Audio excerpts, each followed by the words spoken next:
இனிய உறவுகளுக்கு என் இனிய வணக்கங்கள். இந்த பதிவில் சுவாகாதேவி என்ற நித்திரை தேவியை பற்றி கூறுகிறேன். தெக்சனுக்கும் பிரசூதிக்கும் பிறந்தவர் தான் இந்த சுவாகாதேவி. இவளை பற்றி நாம் அனைவரும் கண்டிப்பாக தெரிய வேண்டிய ஒரு விஷயம். இன்றைக்கி எங்கு ஓமம் நடந்தாலும் மந்திரம் சொல்லிவிட்டு கடைசியில் சுவாகா என்று சொல்லுகின்றனர். இதற்கு ஏன் என்று நம் பலருக்கும் புரியாத புதிராக உள்ளது. அவற்றிற்கான பதிவு தான் இந்த பதிவு. தெக்சனுக்கும் பிரசூதிக்கும் பிறந்த இந்த சுவாகாதேவி அக்னி பகவான் மீது மிகவும் பிரியமாக இருப்பார்.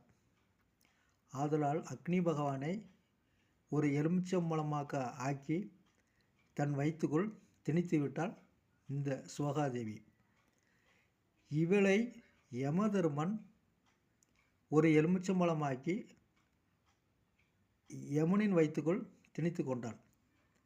உலகமே அக்னியை காணும் என்று தேவர்களும் பிரமனிடம் முறையிட, பிரமனும் ஸ்ரீமன் நாராயணனிடம் சென்று முறையிட, உடனே யமனை சுவாகாதேவியை வெளியிடுமாறு கூறுகிறான். உடனே எலுமிச்சம்பழமாக வடிவமுள்ள சுவாகாதேவியை யமதர்மன் வெளியே எடுக்கிறார். சுவாகாதேவியை அழைத்து, உன் வயிற்றில் உள்ள அக்னி பகவானை வெளியே எடு அப்படின்னு கூறுகிறார்கள். உடனே எலுமிச்சம்பழமாக உள்ள அக்னி பகவானை சுவாகாதேவி வெளியிடுகிறார்.